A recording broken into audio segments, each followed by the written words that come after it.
अस्सलामुअलैकुम। इंडिया ने ये क्लेम किया है कि एक शिप पर पाकिस्तान का कुछ सामान आ रहा था जो कि चाइना की तरफ से आ रहा था और उसे इंडियन कस्टम्स ने पकड़ लिया।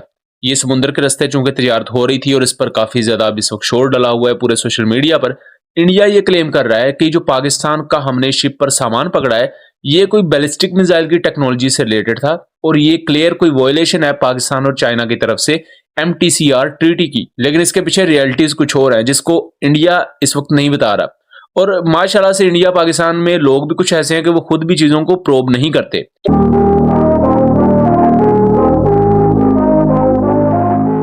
तो क्या वाकई ये मिसाइल टेक्नोलॉजी थी? क्योंकि अगर तो प्योरली मिसाइल के कंपोनेंट्स हैं या मिसाइल टेक्नोलॉजी है फिर तो वो खिलाफ वर्जी होती है आप इंटरनेशनल रूल्स की। लेकिन अगर इसमें मिसाइल के कंपोनेंट्स नहीं थे तो फिर तो ये इंडिया ने वॉयलेशन की है फ्रीडम ऑफ नेविगेशन की, और जो किसी भी मुल्क का एक राइट होता है तिजारत करने की उस पर। अगर इंडिया इस तरह की हरकतें करेगा तो कल को अगर इंडिया को कोई सामान आ रहा है गल्फ कंट्री से तो वो पाकिस्तान रोक लेगा। तो क्या ये फिर इस तरह की रस्साकशी चल पड़ेगी इंडिया और पाकिस्तान के दरमियान? तो बहरहाल हम इस खबर को जरा डिगिन करने की कोशिश करते हैं। इंडिया दोस्तों ये क्लेम करता है कि ये जो शिप थी इसका नाम है CMA-CGM। ये माल्टा फ्लैग शिप थी जो कि चाइना से इन रूट होकर कराची आ रही थी और इंडियन कस्टम ऑफिशियल्स को कुछ इस पर इंटेलिजेंस रिपोर्ट मिलती है कि इसमें कुछ सस्पिशियस किस्म का माल वगैरह चाइना से पाकिस्तान जा रहा है और ये जो भी इस पर सामान था उसे इंडिया इंटरसेप्ट करता है। जब इंडिया इसकी इन्वेस्टिगेशन करता है तो इंडिया ये क्लेम करता है कि Shanghai GXC global logistics company limited और पाकिस्तान की पाकिस्तान विंग्स प्राइवेट लिमिटेड जो कि सियालकोट बेस्ड एक कंपनी है, इन दोनों के दरमियान ये ट्रेड हो रही थी और 20,000 किलोग्राम का ये पूरे का पूरा कार्गो था। यहाँ एक और कंपनी का इंडिया नाम लेता है जिसका नाम है क्वांटम लॉजिक्स। ये वो कंपनी है जिस पर अमेरिका ने पाबंदी लगाई हुई है जून 14, 2023 में, और तब से इस पर पाबंदी लगी हुई है। इंडिया क्लेम करता है कि चूंकि ये एक अमेरिकन सैंक्शन कंपनी की तरफ से पाकिस्तान को ये भेजी जा रही है चीजें और इस वजह से हमने इसे इंटरसेप्ट किया। और दूसरी तरफ अब इसकी कंफर्मेशन ये आई है कि ये बुनियादी तौर पर हाई एक्यूरेसी CNC मशीन्स थी जो कि चाइना से पाकिस्तान आ रही थी। अब दोस्तों CNC मशीन का मतलब होता है कंप्यूटर न्यूमेरिकल कंट्रोल मशीन्स। ये बुनियादी तौर पर मुख्तलिफ पार्ट्स को 3D ओरिएंटेशन में बनाती हैं और इसमें आप समझ लें कि जो ऑटोमोबाइल गाड़ियां वगैरह होती हैं इनके इंजन तक इसे ये डिजाइन कर सकती हैं, बनाती हैं, बाकायदा बना सकती हैं। मुख्तलिफ जो क्रिटिकल कंपोनेंट्स होते हैं, पार्ट्स होते हैं जो मुख्तलिफ मिलिट्री या सिविलियन मशीनरी में यूज होते हैं वो ये डिजाइन करती हैं। सेम इसी तरह की मशीन आपको पाकिस्तान एयरोनॉटिकल कॉम्प्लेक्स में, एयर वेपन कॉम्प्लेक्स में भी देखने को मिलेंगी।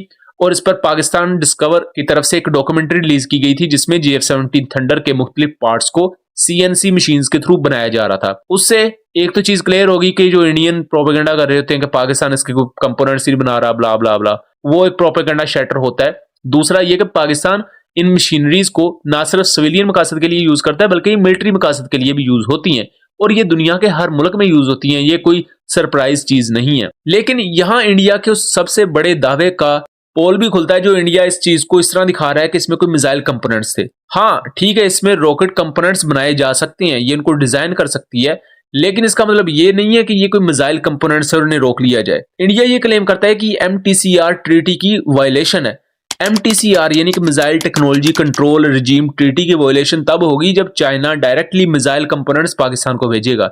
ये मिसाइल कंपोनेंट्स नहीं है भाई, सिंपल सी लॉजिक है। ये जो CNC मशीन है ये मिलिट्री के बहुत से कंपोनेंट्स बनाने के काम आती है। ये सिविलियन जो इंडस्ट्री है उसमें बहुत सी मशीनरी उनके कंपोनेंट्स वगैरह को बनाने के काम आती है। इंडिया के पास कोई सबूत नहीं है कि वो इस चीज को साबित कर सके कि पाकिस्तान ने इससे कोई मिसाइल्स ही बनाने थे। जैसा कि हमने देखा कि पाकिस्तान विंग्स लिमिटेड जो कंपनी है उसके लिए आ रही थी। तो यहाँ ये भी देखने वाली चीज है कि वो कंपनी क्या काम करती है, and I don't think so कि वो कोई मिसाइल डेवलपमेंट का काम करती है कंपनी। यहाँ एक और अहम चीज ये भी है कि अब तो आपके सामने ये आ गया कि इंडिया का जो प्रोपेगेंडा या उनकी ये जो न्यूज है कि इसमें कोई मिसाइल कंपोनेंट्स थे वो बिल्कुल गलत है। अब ये चीज इसकी खुल के सामने आ गई है। ये हाई एक्यूरेसी CNC मशीन है जो कि इंजीनियरिंग मकासद के लिए यूज होती है। ये बिल्कुल इंडिया का क्लेम ऐसे है कि मैं किसी को सिलाई करने वाली मशीन दूं और उसे कहूं कि मैंने तुम्हें इतने कपड़े दिए हैं, हालांकि मशीन कपड़े सीने के लिए यूज होती है, वो कपड़ों का नेमल बदल नहीं है। अब यहाँ एक और अहम चीज भी ये है कि इंडिया क्लेम करता है कि जो चाइनीज कंपनी है क्वांटम लॉजिक्स जिसके थ्रू ये तिजारत हो रही थी या जिसने ये तिजारत का इनिशिएटिव लिया, जिसकी ये प्रोडक्ट है, वो बुनियादी तौर पर कंपनी है जिस पर अमेरिका ने सैंक्शंस लगाई हुई हैं। अगर इंडिया को अमेरिकन सैंक्शंस की इतनी ही परवाह है तो रिसेंटली फरवरी 2024 में SI2 micro systems private limited, ये एक इंडियन कंपनी है जिस पर अमेरिका ने सैंक्शंस लगाई हैं। सैंक्शंस इस वजह से लगाई हैं बिकॉज इसने कुछ प्रोहिबिटेड आइटम्स एक्सपोर्ट किए थे रूस को। इस बुनियाद पर इस पर सैंक्शंस लगी, ना सिर्फ अमेरिका की तरफ से बल्कि यूरोपीय यूनियन की तरफ से। तो फिर इंडिया भी इस कंपनी को डिसोन करे और इस कंपनी के मालिकों वगैरह को गिरफ्तार करे कि अगर उन्हें अमेरिकन सैंक्शंस इतनी ज्यादा अहम लगती हैं कि किसी मुल्क पर अमेरिकन सैंक्शन या पाबंदी लगी है तो हमारे नजदीक भी वो इलीगल है, तो फिर इस तरह